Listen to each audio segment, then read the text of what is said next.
Hello, elementary school students across America and on United States military bases around the world. It's Tuesday, and it's time once again for Michael T. Mondak Reads with the eponymous Michael T. Mondak, today virtually coming to you from Climate Pledge Arena by Amazon in Seattle, Washington. And as always, I read one picture book to you, your parents, and your teachers at the same time every day. But I can't do it without a preview as to what I'll be reading. Here's that preview for this Tuesday.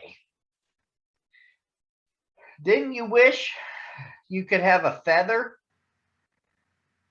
or two or even more? Well, Gertrude McFuzz had a feathery tail, but wish she had more. It's the storyline in a Dr. Seuss story appropriately titled Gertrude McFuzz. And the story begins with a limerick. Let's go. There once was a girl bird named Gertrude McFuzz, and she had the smallest plain tail ever was. One droopy droop feather, that's all that she had, and oh, that one feather made Gertrude so mad. For there was another young bird that she knew, a fancy young birdie named Lala-Lee-Loo. And instead of one feather behind, she had two. Poor Gertrude, whenever she happened to spy Miss Lala-Lee-Loo flying by in the sky, she got very jealous. She frowned. She pouted. Then one day she got awfully mad and she shouted, "This just isn't fair. I have one, she has two. I must have a tail just like Lala-Lee-Loo." So she flew to her uncle, a doctor named Dake, whose office was high in a tree by the lake, and she cried, "Uncle Doctor, oh please, do you know of some kind of a pill that will make my tail grow?" "Tut, tut," said the doctor, "such talk, how absurd. Your tail is just right for your kind of a bird." Then Gertrude had tantrums. She raised such a din that finally her uncle, the doctor, gave in. And he told her where she could find such a pill, on a pillberry vine on top of the hill.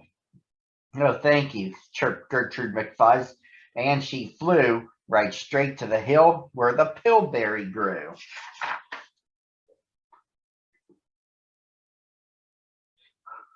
Yes, there was the vine. As soon as she saw it, she plucked off a berry. She started to gnaw it. It tasted just awful, almost made her sick. But she wanted that tail, so she swallowed it quick. That she felt something happen. She felt a small twitch, as if she'd been tapped down behind by a switch. And Gertrude looked round, and she cheered. It was true. Two feathers, exactly like Lala-Lee-Loo. Then she got an idea. "Now that I know what I'll do, I'll grow a tail better than Lala-Lee-Loo. These pills that grow feathers are working just fine." So she nibbled another one off of the vine. She felt a new twitch, and then Gertrude yelled, "Wee! Miss Lala only has just two. I have three." When Lala-Lee-Loo sees this beautiful stuff, she'll fall right down flat on her face, sure enough. "I'll show her who's pretty. I certainly will. Why, I'll make my tail even prettier still." She snatched at those berries that grew on that vine. She gobbled down 4, 5, 6, 7, 8, 9. And she didn't stop eating, young Gertrude McFuzz, till she'd eaten 3 dozen. That's all that there was. Then the feathers popped out with a zang, with a zing. They blossom like flowers that bloom in the spring, all fit for a queen. One sight to behold. They sparkled like diamonds and gumdrops and gold, like silk, like spaghetti, like satin, like lace. They burst out like rockets all over the place. They waved in the air and they swished in the breeze, and some were as long as the branches of trees. And still they kept growing. They popped and they popped till long about sundown when finally they stopped. And now, giggled Gertrude, the next thing to do is to fly right straight home and show Lala Lee Lou. And when Lala sees these, why, her face will get red, she'll let out a scream, and she'll fall right down dead.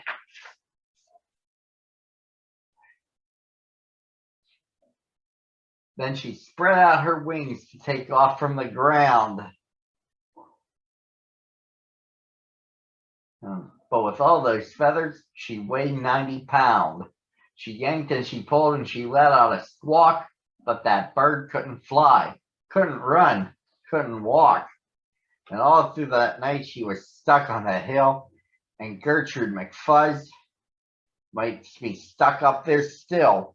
If her good Uncle Dake hadn't heard the girl yelp, he rushed to her rescue and brought along help. To lift Gertrude up almost broke all their beaks, and to fly her back home, it took almost 2 weeks. And then it took almost another week more to pull out those feathers. Why? My, Gertrude was sore. And finally, when all the pulling was done, Gertrude behind her again had just one. That one little feather she had as a starter. But now that's enough, because now she is smarter. And that, boys and girls, brings the story to the conclusion.